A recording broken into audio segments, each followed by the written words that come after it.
Hey everyone, welcome to another review. Welcome to my review for Ant-Man and the Wasp Quantumania. Yes, the third installment in the Ant-Man trilogy. A trilogy I never thought we would get or even need or even want, but well, Marvel just loves to push out the quality or quantity of its projects, so here we go.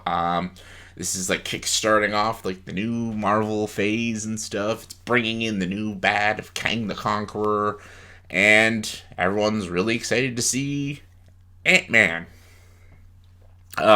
Story of the movie is a pretty simple story without going into spoilers.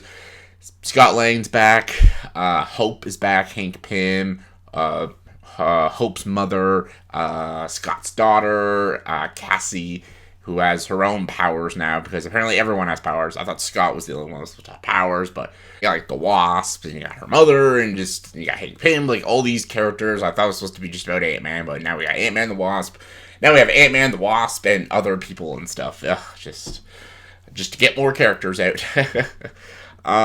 This one is all about the quantum realm. They've explored more about the quantum realm as Ant-Man movies have progressed and stuff. This is when they're going to go into the quantum realm and figure out a lot of the secrets it holds within the realm. And they're going to be battling off against the new Phase 5 bad guy, Kang the Conqueror, played by Jonathan Majors. We saw him, or a variant of him in Loki. Couldn't stand him in Loki, and I'll talk about him in this review soon. You also have Bill Murray, because apparently people think if you put Bill Murray in your movie, it's going to be a great movie. Before I talk about my opinions in this movie, let's talk about previous Ant-Man films. I thought the first Ant-Man was surprisingly pretty good.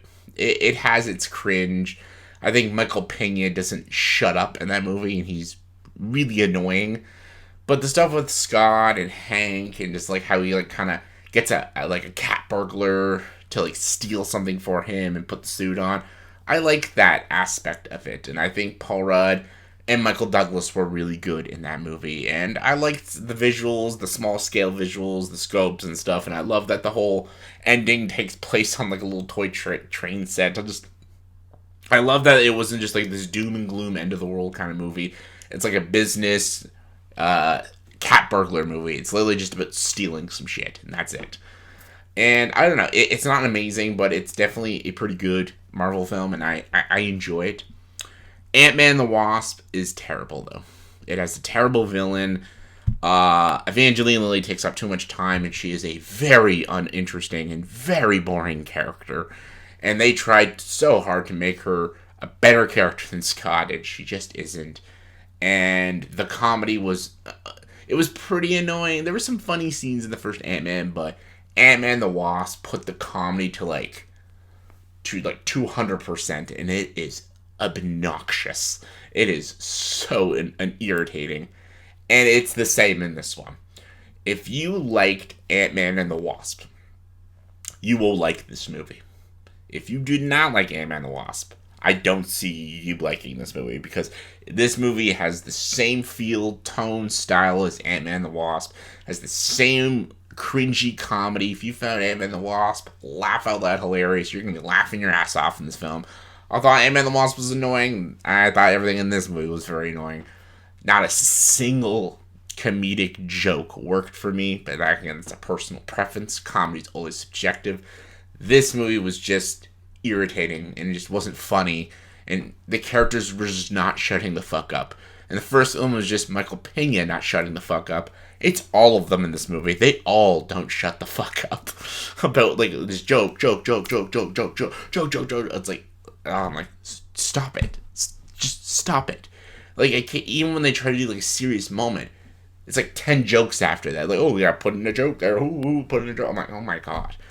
And then they make Cassie a bigger character. And again, she's not interesting in the slightest bit. And the only things we have about her is her as a little kid in the first two Ant-Man movies, and she doesn't really do a lot in those. So you don't really have any connection with her in this film. So why should we give a fuck? And of course, in this film, she's great. She's fantastic. She does need help occasionally, but, she's just like the Wasp. And the thing is, it is called Ant-Man as well, and Ant-Man, he's not like the star. It's the team. It's everybody, and I don't know. I kind of get sick of the team. I like focusing on one person. It was like Thor: Love and Thunder. It wasn't even about Thor really. It's called Thor, but it's not even really fully about Thor. It's about Jane, and it's about Valkyrie, and it's about Korg, and I'm like, what's happening? Like, what are you doing? Like, just make it about the character that's supposed to be about. I want more. Like Scott Lang, like he was a character in the first film. And I'm like, I wanted to explore more of his character, and there's none of that in this movie. And Paul Rudd is a likable guy, and he's a good actor, and he is tolerable in this film. Same with Michael Douglas, but they're given a really bad script. This is a very shitty script. Like it's like the writers of this movie tried to be as funny and as just on the nose as possible. Like, oh, people like that slapstick, the goofy humor and pop culture references, and like, I'm like, I don't know who likes that, but and then we get King the Conqueror in this movie. I don't care for him. I don't think he's that intimidating of a villain. They try to make him a little more scarier. Like in Loki, he was just a cartoon. He was a very cartoony villain. This one, they try to make him a little more intimidating. They show like his power in this movie. I just don't care. There wasn't build up to him. See, the thing about Thanos had great build up to him. Like they always built him up. Like in the end of every credits, like he just kind of shows himself just for a couple seconds. Even Guardians of the Galaxy, he only talks for like a couple minutes. You never get to see the force of Thanos. You never get to see what he can do and what he can bring to the table until Infinity War, when you see how powerful he is. Like, that's called building up your villain and building the suspense. There is no build up to Kang the Conqueror. You just flat out see who he is, what he does, and all that stuff. And same with Loki and stuff. Like, it's just like, I don't know, that just doesn't make for a very interesting villain. Just, I didn't like him as a villain. Bill Murray, I didn't care for. I didn't care for anything in this movie. I kind of wanted the movie to end. I saw this movie because I needed to get a review of it for you guys, and I just wanted to. I know you're all thinking like, well, you're kind of hating on the Marvel movies anyways, but I'm like, I do want to like these movies. I do.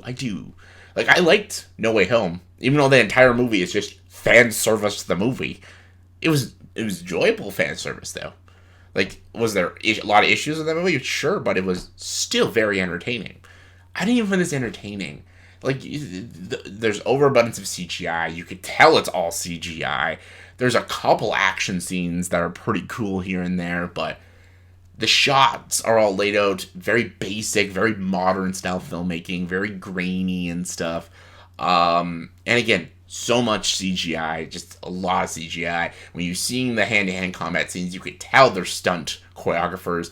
There's just not a lot of time, patience, and effort crafted with the action sequences in this film. And the story isn't interesting, and the characters aren't interesting or enjoyable to watch. The movie is like 2 hours of just really bad jokes, boring storytelling, uninteresting characters, and a crappy villain, and it ends like, hey, see you in the next movie. Check out those credits. Like, you gotta stay for the 3 specials at the fucking credits, like, because every Marvel movie and shit. I'm like, is anyone else just getting tired of this crap? Like, people just, they milk everything Marvel. Even if it's bad. Like, they want to like everything Marvel does. Because in the comic books, I'm like, just because it works in the comics doesn't mean it works in film. It doesn't mean it always translates, like, better on the big screen and stuff. And everyone's like, whoa, come on, it's a whole universe, and, like, everything's good. I'm like, no. It's getting old. It's getting tiresome. And it's just getting on my nerves. And this movie is just a great example of that. If you're like me, don't waste your time. This movie is just Ant-Man the Wasp Part 2. Like, it's not as fun as that first Ant-Man movie. It's literally another Ant-Man the Wasp. If you couldn't stand Ant-Man the Wasp, you will not be able to stand this movie. I'd give this movie a 3 out of 10 if you want me to give a rating, but yeah, this movie sucked. So, yeah. I don't recommend it. So let me know in the comments below, what is your favorite Ant-Man movie out of all 3 Ant-Man films? Comment below, let me know. And as always, for this video, please subscribe to the channel and join the dark side.